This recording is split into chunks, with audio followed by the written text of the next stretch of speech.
It is a time of a setting sun and a rising sun.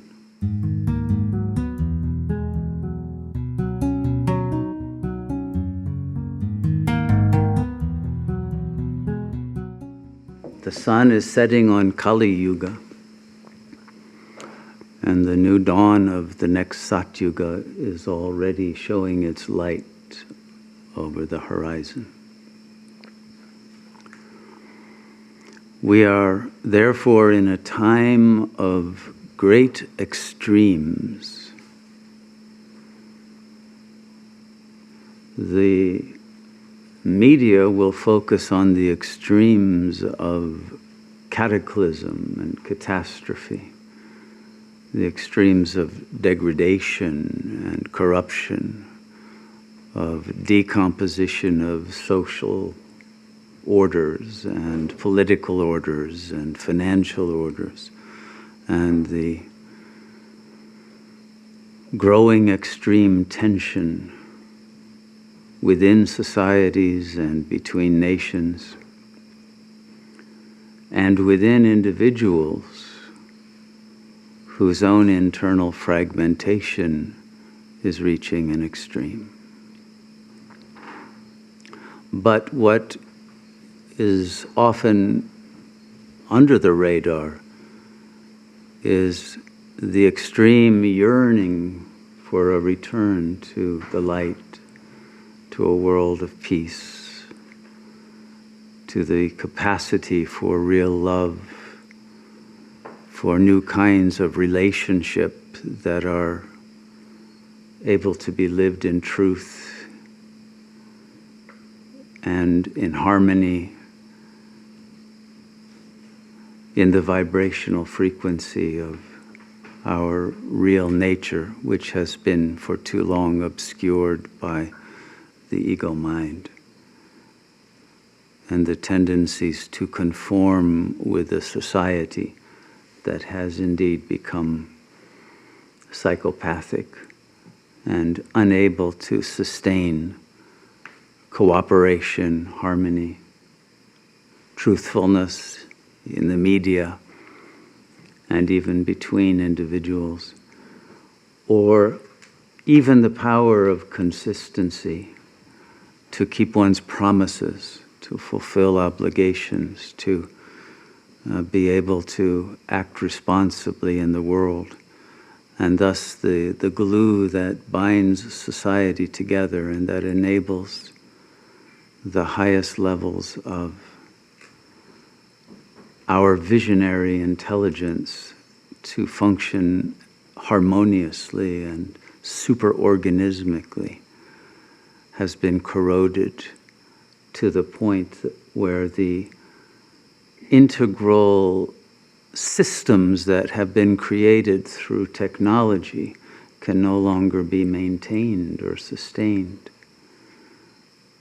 because the consciousness of the humans responsible for them are no longer adequate to the task of concentration and dedication that is required. And so the glitches in each system are becoming more glaring. But for those who are on the ascending path, the focus is on how we are more and more able to receive the intuitions and the Shakti and the love, and to transmit and share and perceive the goodness in all, and to penetrate through the ego shells and defenses in order to create relationships that enable each being to grow to their highest potentiality. And so there is also, at the same time of the collapse, a grassroots movement of new communities, new sanghas, new orders, new ways of living together and of sharing this sacred planet that will enable a restoration of the harmony and the beauty and the vitality of the web of life at every level. But because of the overwhelming nature of the destructive forces, most who read the news and who are aware of the exponentially increasing imminence of utter disaster are in despair and fear and in anguish for their own complicity in the nightmare that is bringing our history to an apparent end. And so thus it becomes ever more important to deliver the good news that this is not the end, it is simply a transition from one age to another. And if we are able to collect all the wisdom that we have gained through the fall, through the loss of our divine coherence and social unity and the unity of the individual with the cosmic mind, if we are able to turn that into a practical program of transformation and of reconfiguration of our lives and our energy fields through understanding how to harness the power, the imagination, the intelligence of the dreamer of this dream that we are all co-dreaming together as manifestations of that one intelligence, then that superorganismic network that has a morphogenetic impact on the whole, on the entire planetary ecosystem, will have magical effects beyond what current science imagines is possible. But we must be courageous enough to step out of the boundaries of limited thinking that remain within the old paradigms that have become pseudoscience, but remain as that which is taught because ideologically it serves certain power interests. But once we have recognized that the power that is supreme in the world is not a material power and not based on random mutations and not based on any limited capacity of nature to survive certain shocks and failings of the environment through the poisoning of the life stream by human malfeasance.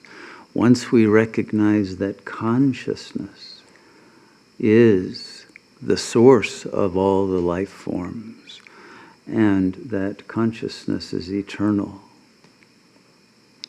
then we can understand that there is a way to bring about a restoration of our world,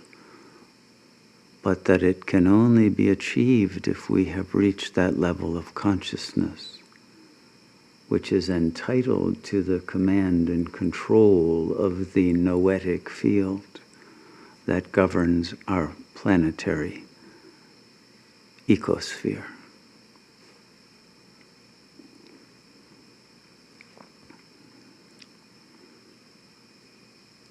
And it is for this reason that only through the means of ego death, through inner silence, through invocation and reception of those divine vibrational frequencies, with all of the information that they carry, and with all of the power of will and of coherent organization of the patterns of the quantum wave functions, and the ability to decollapse those wave functions that have outlived their usefulness for the whole. Once this power is attained through unity with the cosmic consciousness, then there is no limit to what can be achieved by those instruments of that consciousness who have surrendered fully to being instruments of its transmission, rather than as blockages or impediments or veils or filters. And so it requires the simplicity and the silence and the stillness of the mental activity in order to receive thoughts and powers that are far greater than what the ordinary level of the mind can contain and harness.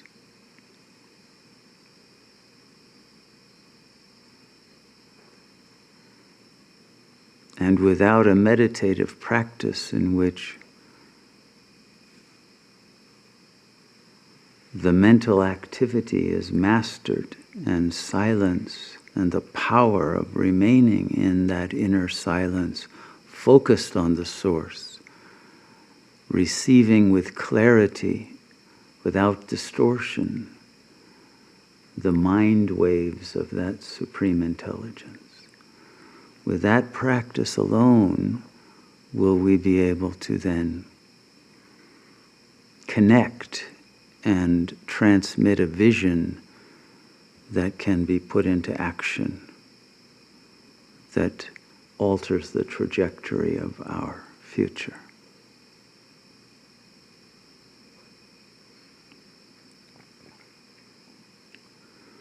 Underlying all spiritual paths, all religions, all approaches to self-realization or Buddha nature realization or God realization or the Tao or the One or the Good, whatever is the final term of any system's dogma or map. There is the same actual process that is perennially and universally offered by every sage, which is simply that surrender of the mind and the heart to that formless presence that is within each of us. And to completely disidentify from the illusory mind based on the I thought, which is a representation of the self as a bodily entity. And by cutting that frame of reference and entering into the frame of reference of the Supreme Intelligence, an entirely new capacity for thought and for action at a distance, for non-local consciousness to function in a very practical and pragmatic way that networks all of the various nodes of consciousness into a superorganismic whole. And this is why the sage Thich Nhat Hanh said the next Buddha will come as a Sangha, an entire community of liberated beings, all in alignment and resonating with that supreme Buddha nature. Having sacrificed and jettisoned the ego identity in order to function in a higher capacity, which is the destiny and the fulfillment of the yearning at the deepest level of each being's soul. But to accomplish this, we must be willing to open our hearts. We must be willing to take the risk of love and to put behind us all the traumas and all of the landmarks and identity structures and defenses that derive from an imperfect past, from a pathological family system, from a social order that has miseducated us about the nature of reality. We must let go of all of that and enter what will first be perceived as an unknownness, as an emptiness, a void, a loneliness, a solitude of a kind that can never be unmade, a one-way journey into a level of consciousness from which not only is there no return, but the one who enters it dissolves into it. It is a solitude that does not even include oneself. Because that self identified with the I thought, with the representation of the body mind, and with the trajectory of karma in the phenomenal plane, all of that which never was our real self, which never was the true awareness that has peeked through the eyes and heard through the ears and been nourished by all of the other sensory data. The real self has always been in an immanent transcendence of the world, in it but not of it. But now we must return consciously to that lotus blossom of the crown chakra, beyond the bodily form, beyond identity, connected with the whole, the etheric field that is the quantum unified field that governs and contains the entire universe, and the source that has created the ether itself. Without that transition, that translation of our consciousness to such a vibrational frequency, if we remain obsessed with the ego's journey rather than the heroic journey from the ego to the God self, if we stay in the horizontal rather than attending to the vertical, we will lose that opportunity that is now open to us because of the magnetic pull of the source to make that return happen. That if we remain obsessed with the enjoyment of what is offered to the ego at the phenomenal plane and not take up the offer to receive and transmit the bliss of the noumenal reality, then we are losing an opportunity that is infinite in nature for a mere finite experience that is temporary and destined to end in disaster. But we are given the knowledge to make the correct choice.